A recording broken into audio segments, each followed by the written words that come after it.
इस न्यूज के प्रायोजक हैं अर्थ डायग्नोस्टिक्स, लोककला मंडल, मधुबन, उदयपुर। सेवा दल के संस्थापक एनएच सुब्बाराव हार्डिकर की पुण्यतिथि पर गुरुवार को देहात कांग्रेस कार्यालय पर श्रद्धांजलि कार्यक्रम आयोजित किया गया। इस मौके पर कांग्रेसियों ने संस्थापक हार्डिकर की तस्वीर पर पुष्पांजलि अर्पित की।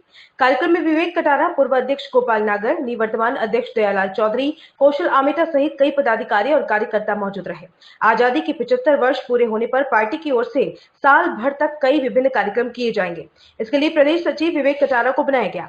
कटारा को इस पद की जिम्मेदारी मिलने के बाद उनका भी आज इस कार्यक्रम में सेवा दल की ओर से सम्मान किया गया। इस मौके पर विवेक कटारा ने केंद्र की नीतियों को आड़े हाथों लिया है। उन्होंने कहा कि देश में सभी धर्मों को बांट दिया गया, तो वहीं महंगाई पर किसी तरह का नियंत्रण नहीं है, जिससे आमजन के साथ किसान वर्ग भी परेशान है। सम्मान करने जा रहा हूँ, आप सब जोरदार तालियां बजाकर आगे सम्मान करें।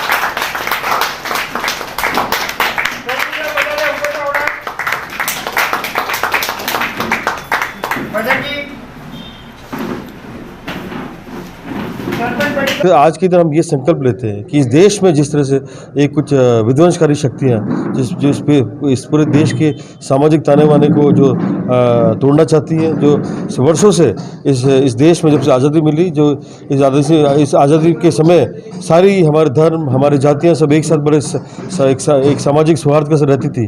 लेकिन आज हिंदू मुस्लिम को नहीं देखना चाह रहा है, सिख ईसाई को नहीं देखना चाह रहा है। आज अलग अलग जातियों में बांट दिया है इस देश में कुछ लोगों ने।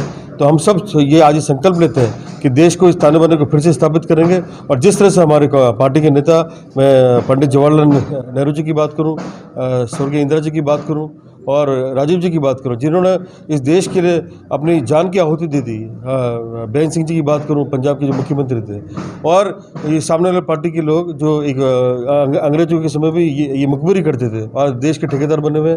मैं नाम नहीं लेना चाहता, लेकिन जिस तरह से आज देश को सामाजिक ताने बाने को तोड़ के, और जिस तरह से देश की क्या हालत है आप देख रहे हैं, महंगाई की चरम स्तर पे है, आप आज इकोनॉमी की क्या हालत है आप सब जानते हो। व्यापार खत्म हो गए, आज किसान रो रहा है, दिल्ली में किसान बैठा हुआ है बॉर्डर पे, 7 महीने से बैठा हुआ, उनकी कोई सुनवाई नहीं हो रही है। तो जब किसान इस देश का दुखी है, मजदूर दुखी है, युवा दुखी है, युवाओं के नौकरियां नहीं है और सभी लोग दुखी हैं, तो मैं समझता हूं कि सरकार में नैतिक रूप से इनको इस्तीफा देना चाहिए। और मैं समझता हूं कि जो योग्य लोग वो आगे आए और देश की बागडोर अपने हाथ में ले। यही हम हार्डिकर जी की पुण्यतिथि पे ये सब संकल्प लेना चाहते हैं और इस पार्टी संगठन को मजबूत करेंगे। ये मैं आज मैं संकल्प लेता हूँ अपने कांग्रेस के सेवा दल के सभी कार्यकर्ताओं के साथ।